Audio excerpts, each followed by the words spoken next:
Baik, Assalamualaikum warahmatullahi wabarakatuh. Di sini saya akan menjelaskan presentasi dari judul makalah kami, yaitu Teori Integrasi Ekonomi dan Lembaga Integrasi ASEAN. Jadi, yang pertama itu latar belakangnya, yaitu dinamika integrasi global, yang dimana integrasi ekonomi merupakan bagian penting dari globalisasi modern. Negara-negara saling terhubung melalui perdagangan, investasi, dan pergerakan modal lintas batas. Tujuannya adalah untuk mencapai efisiensi ekonomi dan pertumbuhan bersama. Jadi, integrasi tidak hanya menciptakan keterbukaan pasar, tetapi juga membangun keseragaman kebijakan ekonomi antar negara. Hal ini memungkinkan kawasan seperti ASEAN untuk meningkatkan daya saing dan stabilitasnya di tengah ketidakpastian global. Dan bisa kita lihat pada tahun 2015 menjadi momentum penting dengan terbentuknya Masyarakat Ekonomi ASEAN atau disingkat dengan MEA, yang menjadi tonggak utama menuju integrasi ekonomi Asia Tenggara.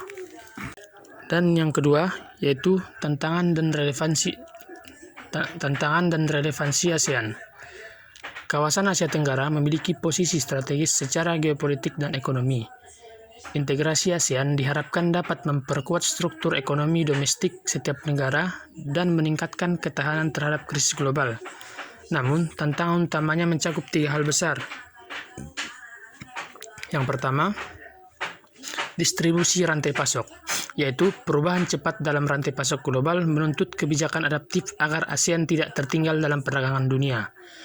Yang kedua, transformasi digital, yaitu era digital menuntut tata kelola ekonomi baru yang berbasis teknologi, inovasi, dan literasi digital. Dan yang ketiga, transisi ekonomi hijau, yaitu ASEAN harus menyeimbangkan pertumbuhan dengan keberlanjutan lingkungan agar integrasi ekonomi tetap inklusif dan berkelanjutan. Yang ketiga, teori integrasi ekonomi. Menurut Bella Balassa tahun 1961, integrasi ekonomi berjalan melalui 5 tahap utama, yaitu yang pertama, Free Trade Area atau FTA, yaitu penghapusan tarif antar negara anggota.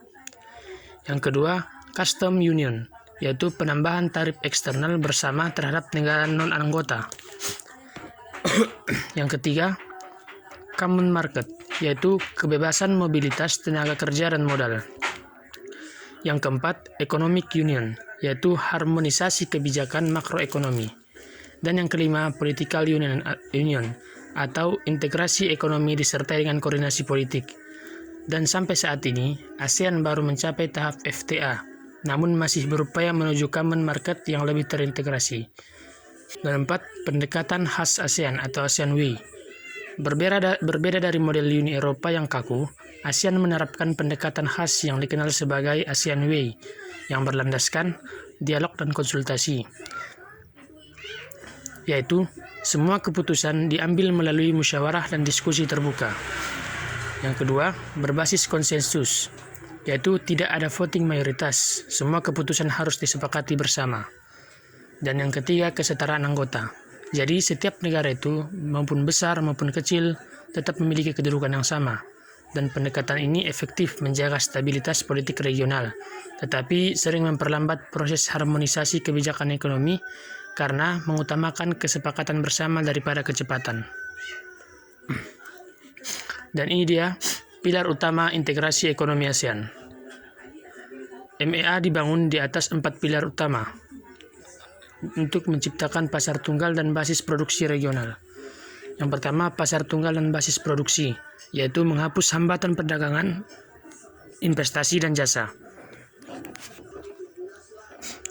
Yang kedua, kawasan berdaya saing tinggi, yaitu perlindungan konsumen dan hak kekayaan intelektual diperkuat. Dan yang ketiga, integrasi penuh dengan ekonomi global, yaitu ASEAN menjadi pemain penting dalam negosiasi perdagangan internasional. Dan yang keempat, pembangunan ekonomi merata atau memperkuat UKM dan memperkecil kesenjangan antar negara anggota. Dan 6, dampak positif integrasi ekonomi ASEAN. Sejak integrasi dimulai, dampaknya sangat nyata, yaitu kontribusi terhadap PDB meningkat hingga 20% dari perdagangan intra-ASEAN.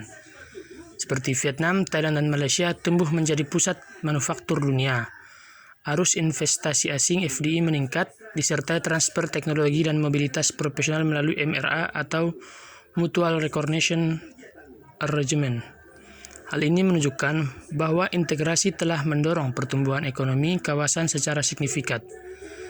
Dan yang ketujuh, tantangan utama integrasi ASEAN. Meski telah banyak kemajuan, integrasi ASEAN menghadapi beberapa hambatan besar, yang diantaranya seperti ketimpangan ekonomi. Negara maju seperti Singapura dan Malaysia lebih cepat menikmati manfaatnya dibandingkan contoh seperti Laos atau Kamboja.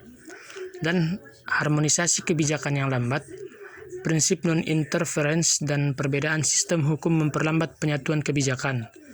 Dan kerentanan eksternal. ASEAN sangat rentan terhadap perang dagang, fluktuasi harga global, dan krisis rantai pasok internasional. Akibatnya muncul fenomena two-speed integration, yang dimana sebagian negara maju melaju cepat, sementara negara berkembang tertinggal. Dan kesimpulan dan arah masa depannya. Jadi, integrasi ekonomi ASEAN telah membawa kemajuan signifikan, namun masih berada pada tahap menengah menuju common market sejati. Jadi, untuk melangkah lebih jauh, 3 hal penting harus diperkuat. Yang pertama, seperti koordinasi makroekonomi, yang dimana meningkatkan sinergi kebijakan fiskal dan moneter antar negara. Yang kedua, pembangunan inklusif, yaitu menutup kesenjangan antar negara agar manfaat integrasi dirasakan merata. Yang ketiga, komitmen politik dan kelembagaan, yaitu diperlukan kesatuan visi dan lembaga regional yang adaptif terhadap tantangan global. Jadi, jika ketiga aspek ini dijalankan dengan konsisten, ASEAN berpotensi menjadi kawasan ekonomi yang solid, inklusif, dan berpengaruh di kancah global. Baik, cukup sekian presentasi dari makalah kami. Jika ada kata-kata kami yang salah, kami mohon maaf. Assalamualaikum warahmatullahi wabarakatuh.